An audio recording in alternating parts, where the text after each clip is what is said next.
Hello everyone, once again welcome back.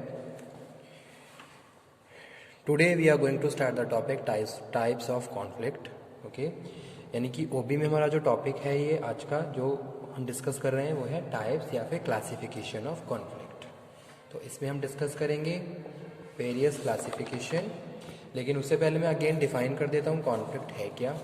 Conflict अगर हम general simple terms में बात करें कॉन्फ्लिक्ट की, तो कॉन्फ्लिक्ट क्या है, डिफरेंसेस अगर हमारे एक तरीके से अपोजिशन या डिफरेंसेस आ जाते हैं ओपिनियन में, इंटरेस्ट में, तो उस टाइम क्या है कॉन्फ्लिक्ट अराइज होता है. अगर हम दो पर्सनैलिटी की बात करें, दो इंडिविजुअल की बात करें या फिर दो पार्टी की बात करें, ठीक है भाई, पार्टी ए और पार्टी बी, अगर पार्टी ए के पार्टी बी से ओपिनियन मैच नहीं हो रहे हैं, इंटरेस्ट मैच नहीं हो रहा है, ठीक है, there is a huge difference between their interest, their opinions, their values, personality clashes हो रही हैं, तो उस टाइम आपस में उनमें क्या हो जाएगा, कॉन्फ्लिक्ट अराइज हो जाएगा.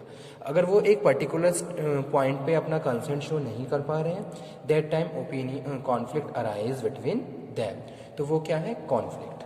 तो कॉन्फ्लिक्ट क्या है, conflict is defined as a opposition और डिस्प्यूट. क्या है, डिस्प्यूट है बिटवीन पर्सन, ग्रुप और आइडियाज. ठीक है, conflict is the appearance of differences of opinions of interest. It is a process which begin when one party perceives that another has frustrated or is about frustrate some concern of his.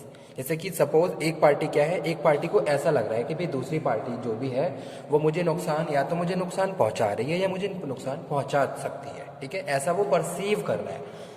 ठीक है, जैसे कि मैं अपना perception बना लूँ कि भाई मुझे अपने जो भी मेरा एक कलीग है जो मेरे साथ काम कर रहा है उससे मुझे क्या है नुकसान है, या मुझे नुकसान पहुंचा रहा है, तो उस टाइम क्या हो जाएगा, वहाँ पे डिस्प्यूट और कॉन्फ्लिक्ट अराइज हो जाएगा. तो वही क्या है, कॉन्फ्लिक्ट है. क्लासिफिकेशन पे आ जाते हैं. क्या क्लासिफिकेशन है कॉन्फ्लिक्ट का, तो types of conflict categorise in 3 parts. First one है individual level conflict, second one है ग्रुप लेवल कॉन्फ्लिक्ट, और थर्ड वन है organisational level conflict. Okay, individual level conflict again categorise in 2 part, intrapersonal और interpersonal. तो सबसे पहले हम ये समझ लेते हैं कि भाई इंडिविजुअल लेवल कॉन्फ्लिक्ट है क्या. ठीक है, human behaviour is need motivated. जैसा कि पता है हमें भाई, अगर हम मोटिवेट नहीं होंगे तो हम कभी भी अपना काम प्रॉपर परफॉर्म नहीं कर सकते, अपने फंक्शंस. ठीक है, लाइफ में हमें आगे बढ़ने के लिए मोटिवेशन रिक्वायर है. बिना मोटिवेशन के हम अपनी जो भी हमारा जो एक एफर्ट्स हैं या फिर जील एंथुजियास्टिक वे में हम काम नहीं कर सकते. So that's why human behaviour is need motivated. A person join any organisation basically to satisfy his varying needs. An employee face a conflict within himself when he perceives that organization is not satisfying his need in accordance with his perceived standards.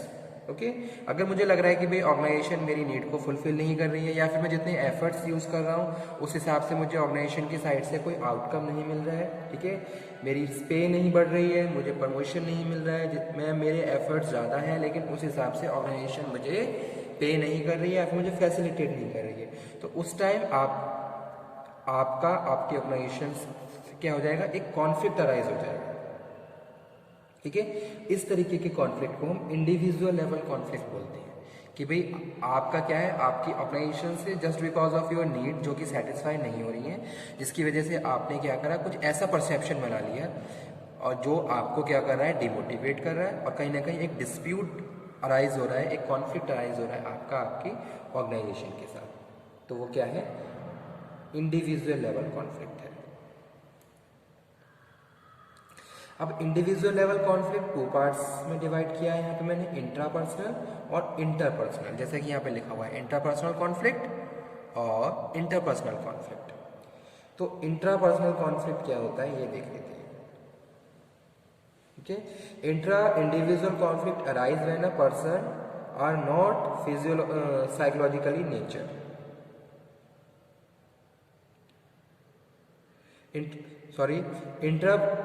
Intra-individual conflict arise within a person and are of psychological nature. Many times individual remain conflict-ridden but he fails to perceive it. However, they may be latent or overt. Such a conflict are generally related to the goal of the persons want to achieve or role in the manner he want to achieve. जैसे कि मैं चाह रहा हूँ कि भाई अगर मैं ऑर्गेनाइजेशन में इतना ज़्यादा हार्ड वर्क करूँगा तो मेरा ये मुझे ये ऑब्जेक्टिव है मेरा कि भाई मुझे ज़्यादा से ज़्यादा यहाँ पे पे किया जाए, मुझे अच्छी वर्किंग कंडीशंस दी जाए, सारी चीज़ें मेरे फेवर में हों, ठीक है। अगर आप इस तरीके से चीज़ें आपके फेवर में नहीं होती हैं तो वहाँ पे क्या है, कॉन्फ्लिक्ट अराइज हो जाता है। ओके, तो वो चीज़ यहाँ पे हम डिस्कस कर रहे हैं। Intra individual conflict are 3 types, ये भी 3 टाइप्स का होता है। Conflict due to frustration, conflict, goal conflict और रोल कॉन्फ्लिक्ट। तो यहाँ पे मैं लिख देता हूँ एक बार ताकि आप इसको समझ लें, ठीक है। तो फर्स्ट क्या है यहाँ पे,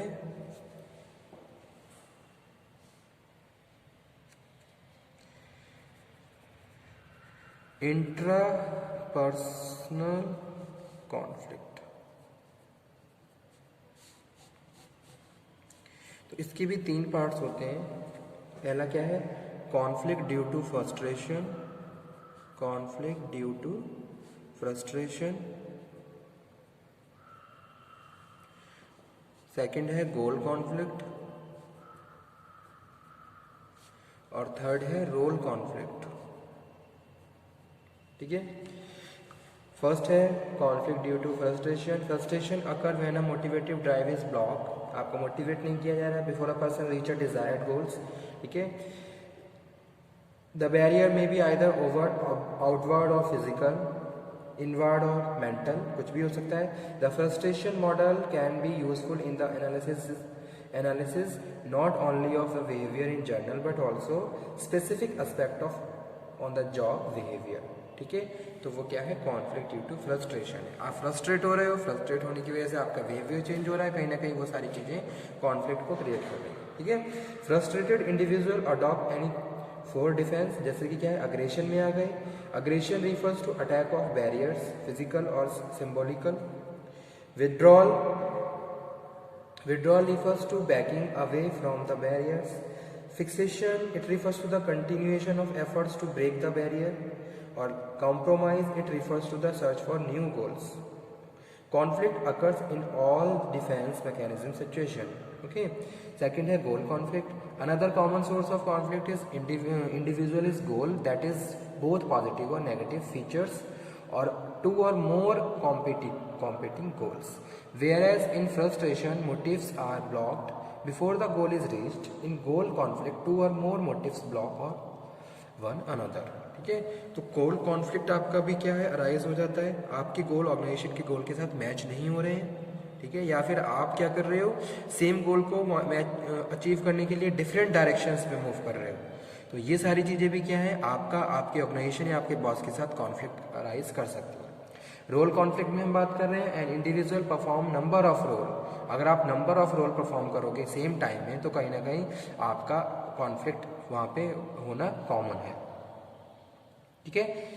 सो आप एक टाइम में क्या आउटकम दे पा रहे हो, दिस इज मैटर, ये मैटर करता है। उसके बाद सेकंड है स्टूडेंट इंटरपर्सनल कॉन्फ्लिक्ट।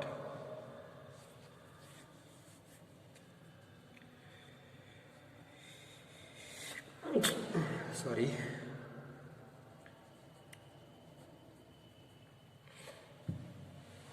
इसमें हम बात कर रहे हैं फर्स्ट पर्सनल डिफरेंस, ठीक है। जैसे कि everyone has a unique background because of his upbringing, culture, family. तो पर्सनल डिफरेंसेस की वजह से भी बैरियर्स आते हैं और कॉन्फ्लिक्ट होता है। इंफॉर्मेशन डेफिशिएंसी, अगर कोई इंफॉर्मेशन हाइड कर दी गई है, प्रॉपर इंफॉर्मेशन नहीं है, तब कॉन्फ्लिक्ट अराइज हो जाते हैं। किसी को क्लियर इन्फॉर्मेशन पता नहीं है और उससे पहले उसने डिसीजन मेकिंग कर दी किसी के लिए और वहाँ पे फिर क्या हुआ, कॉन्फ्लिक्ट अराइज हो सकता है, ठीक है। एनवायरमेंटल स्ट्रेस, एनवायरमेंट प्रॉपर नहीं है। आप जिस भी एनवायरमेंट में काम कर रहे हो उसमें आप एडजस्ट नहीं कर पा रहे हो, ठीक है। या फिर रोल इनकम्पैटिबिलिटी, आप जो रोल परफॉर्म कर रहे हो वो उसमें आप बैलेंस बना नहीं पा रहे हो, ठीक है। तो ये क्या है, इंटरपर्सनल कॉन्फ्लिक्ट। उसके बाद नेक्स्ट यहाँ पे हम बात कर रहे हैं स्टूडेंट ग्रुप, यहाँ पे लिखा हुआ है ग्रुप, ठीक है। Conflict may occur at a group level, a group constitute 2 और मोर पर्सन्स जिनके आपस के बीच कॉन्फ्लिक्ट है, who interact in a such way that each persons influence by others. Group exist in every organisation, हर organisation में होता है, and they affect the behaviour of their members, और वो अपने मेंबर्स का जो बिहेवियर है उसको इन्फ्लुएंस भी करता है। जैसे कि हमने बताया कि भाई अगर ग्रुप में हम काम कर रहे हैं तो हमें पास पावर आती है या यूनिटी है जो जिससे हम दूसरों को इजीली इन्फ्लुएंस कर सकते हैं। They not only affect the behaviour of their members, rather they have impact on other groups and the organisations. पूरे ग्रुप जो दूसरा ग्रुप है उनको भी क्या करते हैं, अफेक्ट करते हैं, उनके ऊपर भी इम्पैक्ट डालते हैं, तो उसको हम ग्रुप लेवल कॉन्फ्लिक्ट बोलते हैं।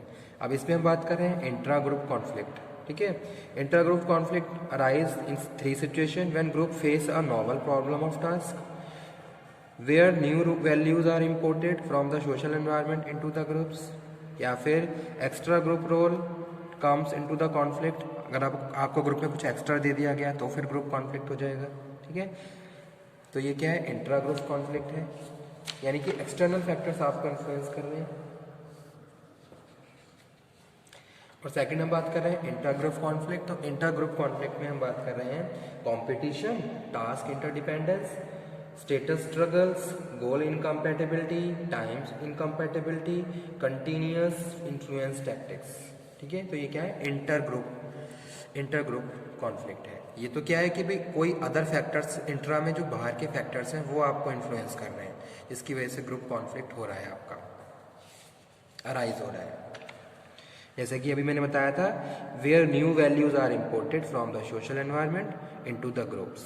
ठीक है, ग्रुप में क्या हो गई, न्यू वैल्यूज आ गई जो अडॉप्ट कर ली और किसी ने अडॉप्ट नहीं करी। कोई चाह रहा है कि भाई हम उसको अडॉप्ट करें, कोई नई स्ट्रेटेजी हम पे काम करें, कोई नहीं चाह रहा है, तो उस केस में क्या हो जाएगा, वहाँ पे कॉन्फ्लिक्ट अराइज हो जाएगा। ओके, या फिर जब लोग डिफरेंट सोशो इकोनॉमिकल बैकग्राउंड से होते हैं, उनका पॉलिटिकल फैक्टर अलग होता है, रिलीजियस अलग होता है, व्यूज़ अलग होते हैं, तो क्या होता है, इंट्रा ग्रुप कॉन्फ्लिक्ट राइज होता है। इंटर में हम बात कर रहे हैं कि भाई टास्क इंटरडिपेंडेंस है, एक दूसरे के ऊपर डिपेंडेंट है। Competition for resources, most organisation today have very limited resources, groups within the organisation compete with budget and funds, space, supplies, personal and support services. तो जो कंपटीशन ऑफ फॉर रिसोर्सेज है ये भी क्या करता है, conflict arise करता है ग्रुप में, जिसको हम ग्रुप लेवल कॉन्फ्लिक्ट बोल रहे हैं। ठीक है, या फिर टाइम इनकम्पैटिबिलिटी है, work group perform different task, have different goals, interact with different customers such that groups will have different time frames and deadline in which they operate. ठीक है, और लास्ट है